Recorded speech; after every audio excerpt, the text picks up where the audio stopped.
इसका वर्किंग समझो। N type का सेमीकंडक्टर है, ये इमिटर है, इसमें मेजॉरिटी कैरियर्स कौन? इलेक्ट्रॉन्स। ठीक है, पी टाइप में होल्स, बट यहाँ लाइटली डोप्ड है तो होल्स का नंबर बहुत कम होगा।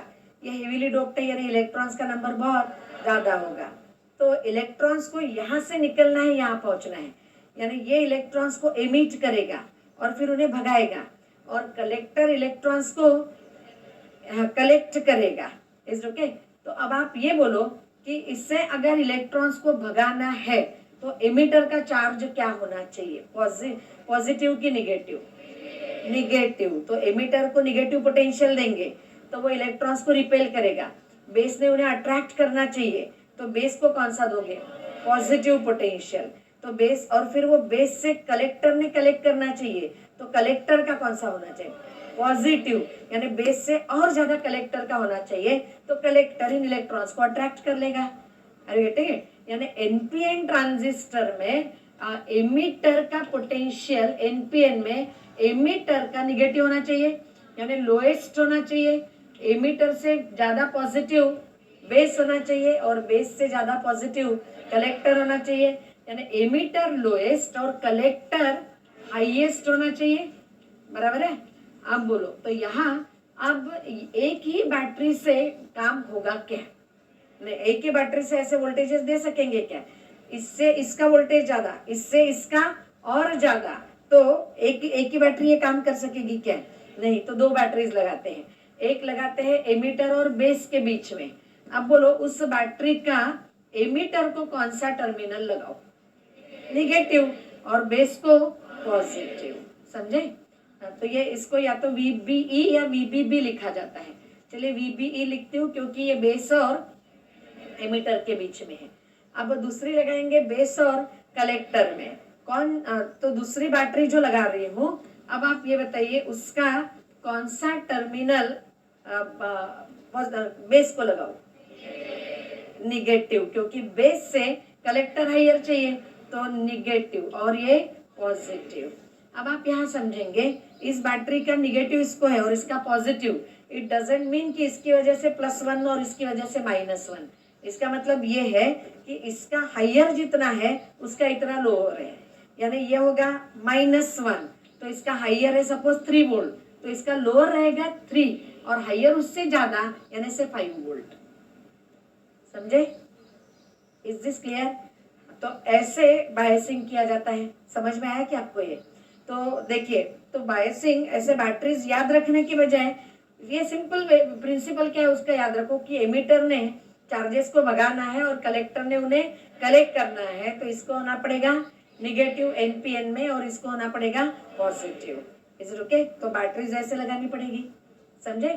तो ये निगेटिव और ये पॉजिटिव।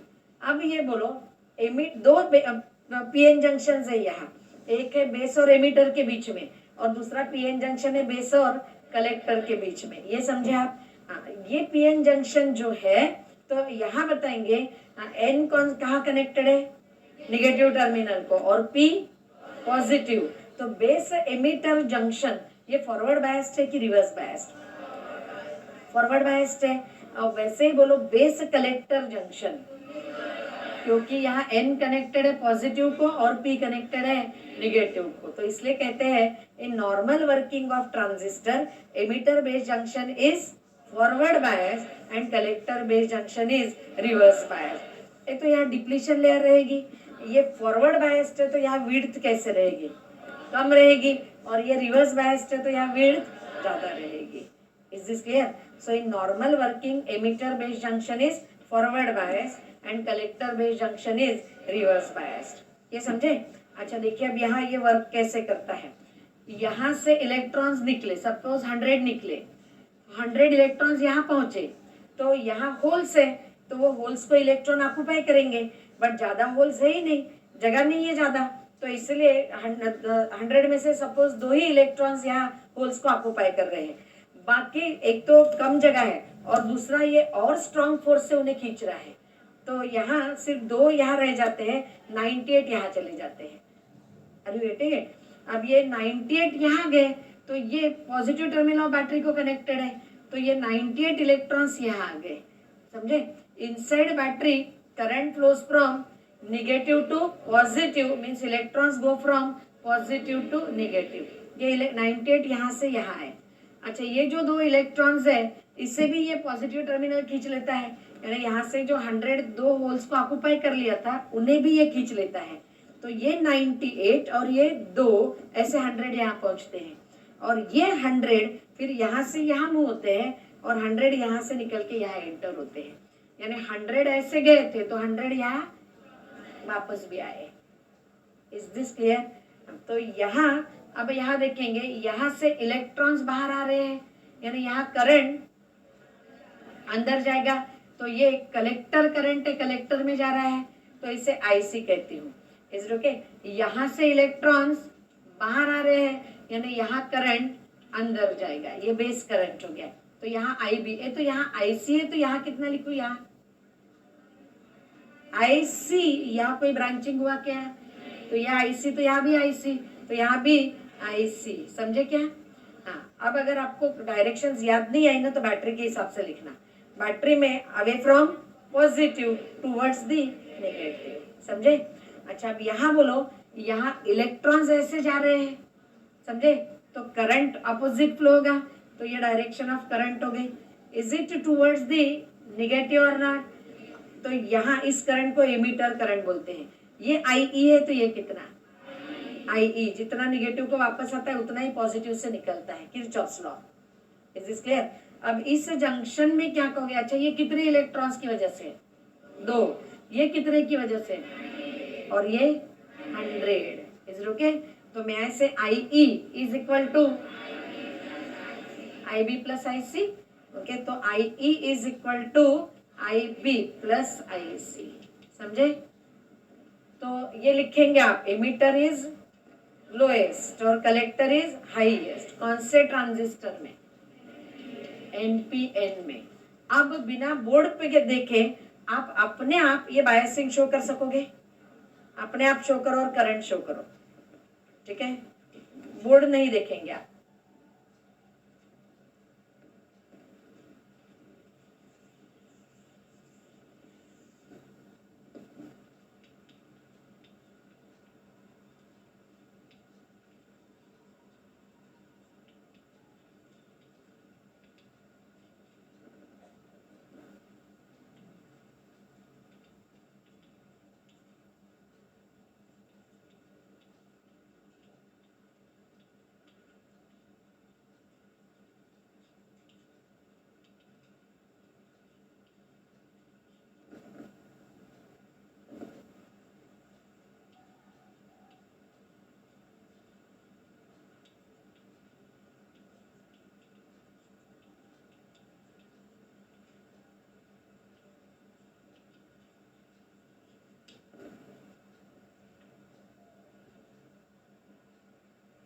और फिर पहले खुद ही दिखाओ, बनाओ, और फिर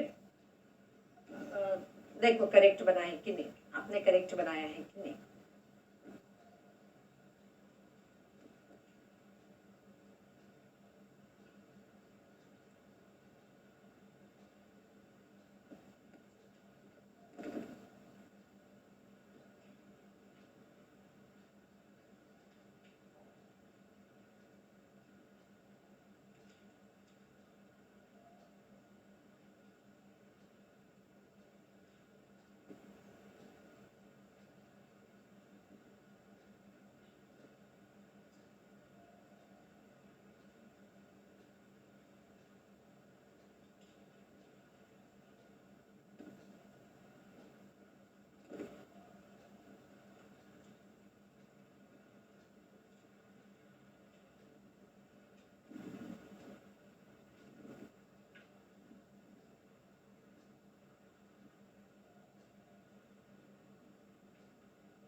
बनाया आप लोगों ने डायग्राम? करेक्ट बनाया? अच्छा, अब पीएनपी ट्रांजिस्टर में आप बोलो, आप खुद ही बनाओ, मैं नहीं बनाऊंगी। पीएनपी ट्रांजिस्टर में मेजॉरिटी कैरियर्स कौन है? होल्स। यानी होल्स को कहां से कहां जाना है? अरे बोलो ना, अरे कहां से कहां जाएंगे होल्स? कलेक्टर, अरे ट्रांजिस्टर में नाम ही बताता है। होल्स को एमिट कौन करेगा? एमिटर। कलेक्ट कौन करेगा? यानी होल्स कहां से जा रहे हैं? Emitter to collector. तो एमिटर को होल्स को भगाना है, तो एमिटर कैसा रहेगा? पॉजिटिव। और उन्हें उसे अट्रैक्ट कौन कर रहा है? हाँ, पहले बेस और फिर बेस के बाद कलेक्टर। तो बेस कैसा होना चाहिए? और उससे भी निगेटिव कलेक्टर होना चाहिए। तो बताएंगे मुझे इसमें एमिटर कैसे रहेगा? पीएनपी में हाँ, एमिटर रहेगा हाईएस्ट, है ना, और कलेक्टर रहेगा लोएस्ट। अब दिखाइए वैसे बैटरी और करंट्स की डायरेक्शन भी दिखाइए।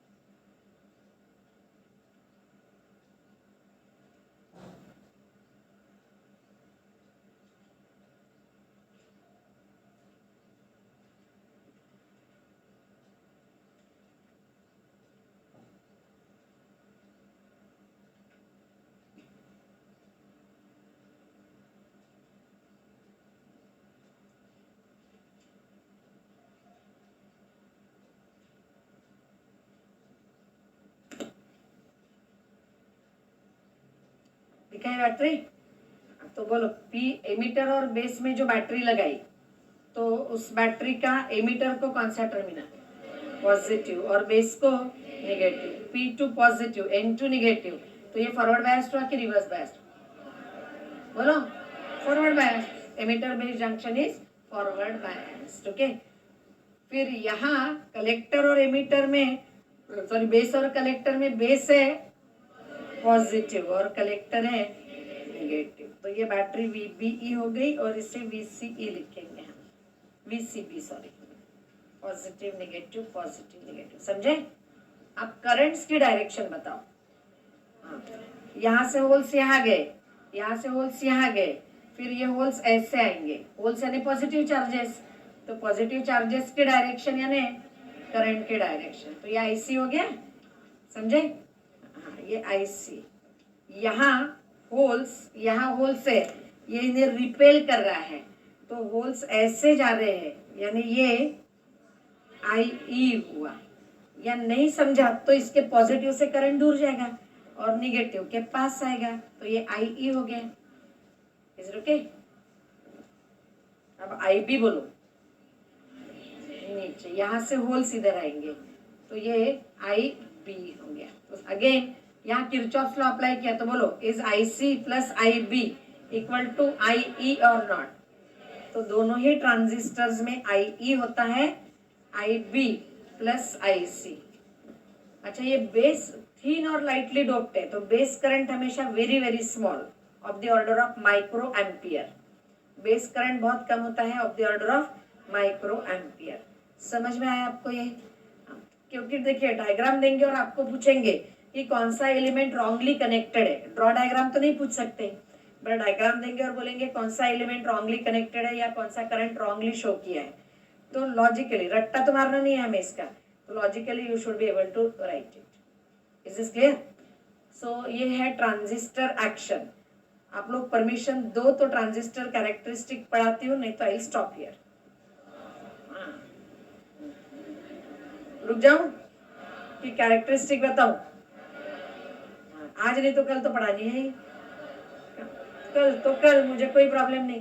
तो कल ट्रांजिस्टर की कैरेक्टरिस्टिक्स और ट्रांजिस्टर के applications, transistor as amplifier, as a switch and as oscillator, ये तीन चीजें हम कल पढ़ेंगे, ठीक है? और और क्या है, गेट्स है।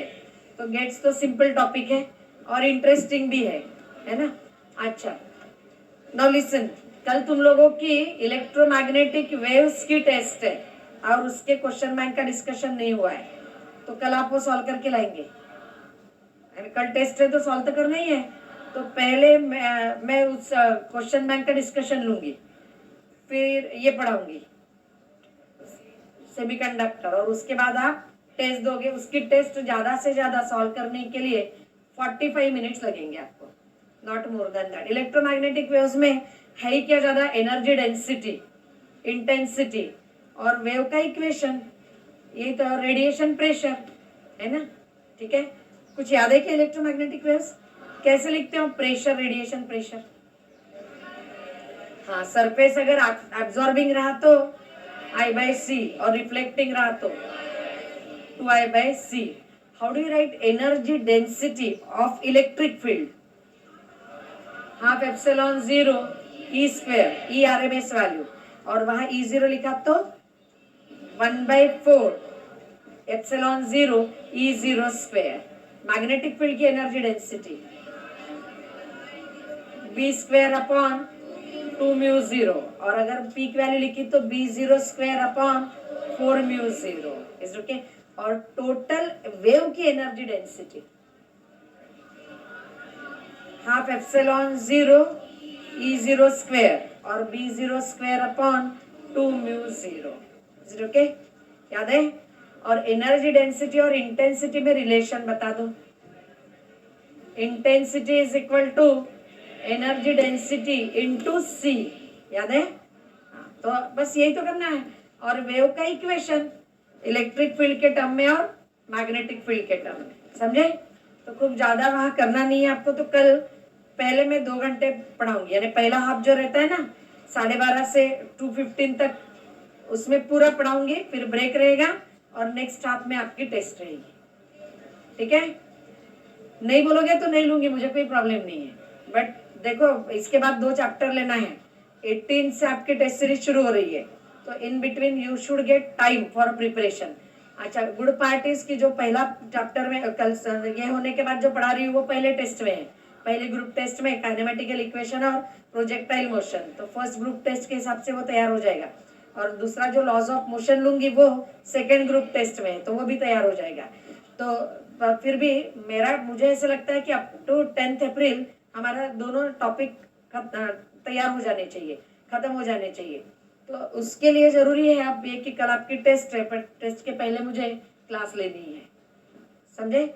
आप लोग कहोगे नहीं तो 10 अप्रैल की जगह 12 अप्रैल को खत्म होगा, और नहीं कहोगे तो 15 अप्रैल तक खत्म होगा। ठीक है।